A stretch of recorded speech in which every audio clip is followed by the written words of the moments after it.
এক number hello police সদস্য আহত হয়েছে। রাত্র 12:30 থেকে ডাকাত দাবড়ে আর নয়ন পাম্পের পিছনে ইট খোলার ভিতরে ডাকাত ধরা হয়েছে। এই যে ডাকাতের চেহারা, সমস্ত পুলিশ টিম আছে, সবাই আহত হয়েছে, সমস্ত ফোর্স ফাঁড়ির এবং থানা ছাত্র সমন্বয় আহত করছে। এই যে অস্ত্র, ধারালো অস্ত্র, আমাদের গাড়ি একটা মারি দিছে। দেখেন আবার ওই পাশে গাড়ি পিছনে গাড়ি নাম্বারটা দেখাইতাছি। দাঁড়ানো যারা নাট্য কইতাছে তোরা আমার কইলো এলি আমাদের গাড়ি। এই যে অস্ত্র, এই যে ডাকাত,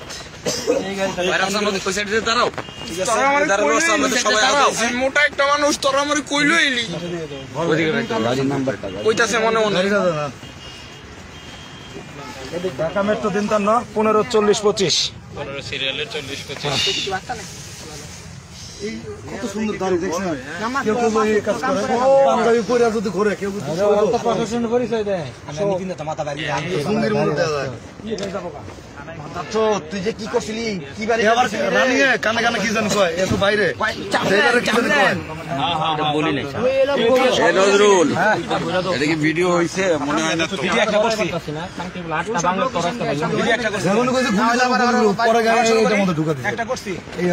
ওগুলো লাগে তো অস্ত্র আছে, অস্ত্রগুলো কোথায়?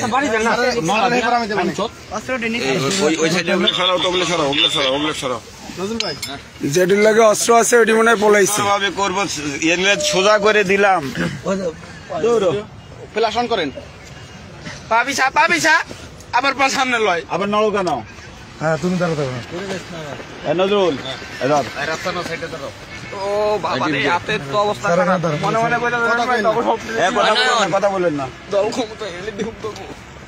এই যে আমাদের পুলিশের সদস্য সবাই আহত হয়েছে, সবাই আহত হয়েছে। এই ধারালো অস্ত্র দিয়ে আমাদের আক্রমণ করছিল। এরা ছিল টিমের 7 জন।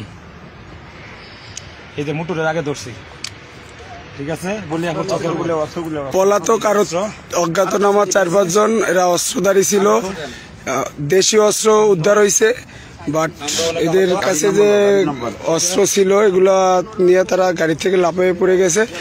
পুলিশ ফোর্স ধরতে পারে না, অথবা এই যে খুব আহত একজন পুলিশ অফিসার, একজন ছাত্র সমন্বয়ক আহত, এবং একটা ছাত্র ভাই আমাদের খুব গুরুতর আহত জখম হয়েছে। হয়তো কিছুক্ষণের ভিতরে তার মেডিকেলে প্রেজেন্ট করতে হবে।